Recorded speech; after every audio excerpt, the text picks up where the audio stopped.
Hello friends, welcome all of you. तो आज हम लोग जो है साइंस विषय के यानी विज्ञान के जो इस पे 3 पार्ट बटे हुए हैं, फिजिक्स, केमिस्ट्री और बायो। तो हम बायो के जो है इम्पोर्टेंट एमसीक्यू वो करने वाले हैं। ओके, तो बायो के हम एमसीक्यू करने वाले हैं। तो आप लोग पूरा वीडियो जरूर देखें। आज हम इस वीडियो में पूरे जो है इस पूरी क्लास में हम सिर्फ बायो के ही एमसीक्यू की चर्चाएं करेंगे। ओके,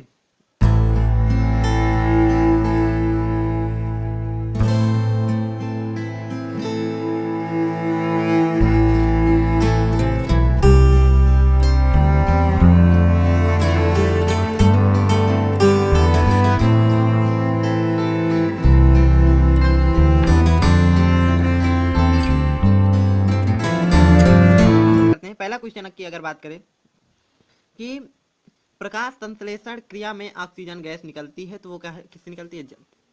किससे निकलती है? जल से। ठीक है। प्रकाश अभिक्रिया होती है हरित लवक के ग्रेना में होती है। कहाँ? हरित लवक के ग्रेना में। यही तीसरे क्वेश्चन की बात करें तो क्लोरोप्लास्ट के ग्रेना में बनते हैं। ठीक है, क्लोरोप्लास्ट के ग्रेना में बनते हैं। क्या बनते हैं? एटीपी तथा एनएडीपी इंटू 2H। ओके, अगर बात करें क्लोरोफिल किसको अवशोषित करता है, तो किसको करता है? प्रकाश ऊर्जा, सिंपली। ओके, हरित लवक के स्ट्रोमा में कौन सी क्रिया होती है? कौन सी होती है? अप्रकाशीय अभिक्रिया। ओके, हरित लवक पादपों में वायु प्रदूषण कम करने वाली प्रक्रिया कौन सी प्रक्रिया है जो वायु प्रदूषण के कम करती है? वो पादपों में कौन सी प्रक्रिया है? तो वो है प्रकाश संश्लेषण। ठीक है। पायरुवेट पायरुवेट के विखंडन से यह CO2 जल तथा ऊर्जा देता है। यह क्रिया होती है क्या? इसमें होती है माइट्रोकांडिया में होती है। ठीक है, माइट्रोकांडिया में जो अभिक्रिया होती है वो क्या होती है? उस पे क्या? CO2 जल तथा ऊर्जा मिलती है। ठीक है, CO2 जल और ऊर्जा मिलती है। ठीक है, स्वपोषी पोषण के लिए आवश्यक है, क्या क्या आवश्यक है? CO2, H2O, क्लोरोफिल, सूर्य का प्रकाश। ओके, ये सारी चीजें आवश्यक हैं। निम्न में कौन विषम पोषी नहीं है? निम्न में कौन है जो विषम पोषी नहीं है? यहाँ पास निम्न में लिखा हुआ है, पर यहाँ पास ऑप्शन टाइप लिखा होगा, तो मनी प्लांट जो होता है वो विषम पोषी नहीं होता है। आहार नाल की सी के आकार की संरचना होती है, वो क्या होती है? ग्रहणी होती है। जो ग्रहणी होती है आहार नाल की, वो सी के आकार की उसकी संरचना होती है। ठीक है। मनुष्य में ग्रास नली की लंबाई होती है। मनुष्य में ग्रास नली की लंबाई कितनी होती है? 25 से 30 सेंटीमीटर। मनुष्य में लार ग्रंथियों की संख्या कितनी होती है? 3 जोड़ी होती है। कृमि रूप परिशेषिका बड़ी आंत का भाग है, क्या है? कोलान। ठीक है। मनुष्य में दूध के दांतों की संख्या कितनी होती है? 20 होती है। मनुष्य के प्रत्येक चर्वणक दंतों की संख्या कितनी होती है? 6 होती है। ठीक है। ग्रास नली द्वारा लटकी हुई पत्ती के समान कार्टिलोजी रचना कहलाती है एपिग्लोटिस। एपिग्लोटिस। ओके, यकृत समृद्ध करता है। यकृत समृद्ध करता है किसको? समृद्ध करता है पित्तरस को। ठीक है। ता, टाहार नाल के पेशीय संकुचन को कहते हैं क्रमाकुचन। ठीक है, आहार नाल होगा यहाँ पास, टाहार नाल की जगह। आहार नाल के पेशीय संकुचन को क्या कहते हैं? क्रमाकुचन। ठीक है। जठर रस संवरित करता है किससे? अमाशय। कौन संवरित करता है? अमाशय। ट्रिप्लिस टेप्लेस एंजाइम क्रिया करता है किस पर? करता है प्रोटीन पर। विटामिन कौन से जोड़ा विटामिन का कौन से जोड़ा जल में घुलनशील है? बी तथा सी। विटामिन सी का अच्छा स्रोत क्या है? संतरा। बेरी बेरी रोग किस विटामिन से होता है? विटामिन बी से। निम्नलिखित में से लार में पाया जाता है टाइलिन पाया जाता है। क्या? टाइलिन पाया जाता है। हीमोग्लोबिन महत्वपूर्ण भूमिका निभाता है, किसमें निभाता है? श्वसन में निभाता है।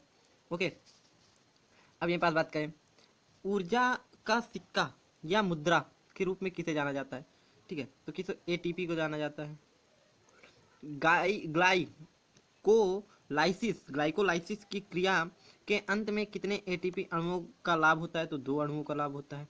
ग्लाइकोजेनेसिस ग्लाइकोजेनेसिस की क्रिया में बनता है, क्या बनता है? ग्लूकोज बनता है। ग्लाइकोलाइसिस की क्रिया संपन्न होती है किस पे होती है? कोशिका द्रव्य पे। ओके, मानव हृदय में कक्षकों की संख्या कितनी होती है? वो 4 होती है। पल्मोनरी सिरा खुलता है या रुधिर लाती है? बाएं अलिंद, ठीक है। फेफड़ों से शुद्ध रक्त आता है, कहाँ आता है? बाएं अलिंद में आता है।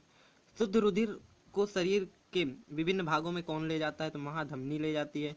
वह कौन सी शिरा है जिसमें शुद्ध रुधिर प्रवाहित होता है? पल्मोनरी होता है, ठीक है। रुधिर के कितने समूह होते हैं? 4 होते हैं, ठीक है।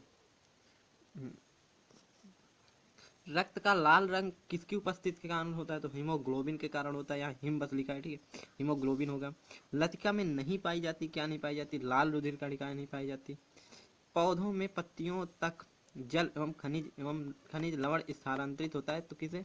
जाइलम द्वारा। माँ होगा ये गाली का मिसप्रिंट है थोड़ा सा, ठीक है, जाइलम द्वारा। ओके, थोड़ा और आगे बढ़ते हैं और सारे क्वेश्चंस करते हैं। चलिए अगला क्वेश्चन देखते हैं। पादप में जाइलम उत्तरदायी है जल का वहन, किस पे उत्तरदायी है? जल का वहन पे। फ्लोएम द्वारा भोजन का स्थानांतरण होता है सुक्रोज के रूप में, किसके? सुक्रोज के रूप में। डिक्सन एवं जॉली संबंधित है, किससे संबंधित है? ये है रसारोहण से। निम्नलिखित में त्वचीय ग्रंथि स्तन ग्रंथि के रूप में परिवर्तित होती है तेल ग्रंथि। अमोनिया का यूरिया में परिवर्तन करता है, कौन करता है? यकृत करता है। अमोनिया का यूरिया में परिवर्तन करता है, कौन करता है? यकृत करता है। मानव में वृक्क एक तंत्र का भाग है जो संबंधित है, किससे संबंधित है? उस जन से। निम्नलिखित में त्वचा का कार्य नहीं है लैंगिक लक्षण, ठीक है। बोमेन संपुट भाग है किसका? वृक्क नलिका का। गर्मियों के दिनों में किस कारण दोपहर में पौधे मुरझा जाते हैं? किसके कारण? वाष्पोत्सर्जन की अधिकता के कारण, ठीक है। पादपों में जाइलम का कार्य होता है, क्या होता है? जल का संवहन करना। और एक बात आपको बता दें कि आपको जो है हम लोग मोस्ट इम्पोर्टेंट एमसीक्यू की प्रैक्टिस करवा रहे हैं, कहाँ पर? अपने व्हाट्सअप चैनल पे। वहाँ पास आपको बहुत ही ज़्यादा एमसीक्यू आपको मिलते हैं। वहाँ हर सब्जेक्ट के लगभग एमसीक्यू डाले जा रहे हैं क्विज के रूप में, आप उनको अटेम्प्ट करिए, ओके। हाँ, और वहाँ पास हर क्लास की नोटिफिकेशन मिलती है, तो आप वहाँ से उसको ज्वाइन कर सकते हैं, ओके। तो चलिए आगे बात करते हैं। पादपों में जाइलम का कार्य क्या होता है? जल का संवहन करना। कोशिका प्रक्रमों में ऊर्जा मुद्रा है, क्या है? एटीपी। अभी हमने पीछे ये क्वेश्चन कर चुके हैं, ठीक है।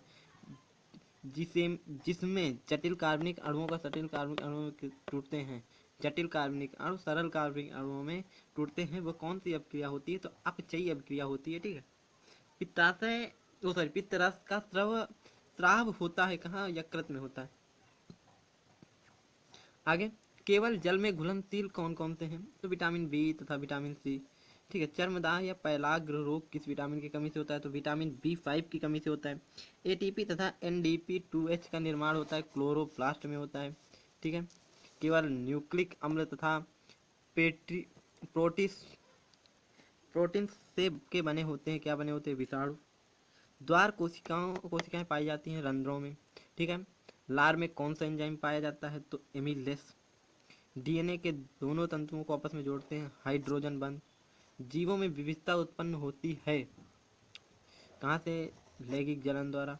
और लास्ट क्वेश्चन है, मुकुलन द्वारा अलिंगी जनन में किस जंतु में होता है? तो हाइड्रा, ठीक है। अलैंगिक जनन होगा, ठीक है। तो यहाँ से हमारा बायो के जितने क्वेश्चन थे वो हमारे हो चुके हैं, ठीक है। अब नेक्स्ट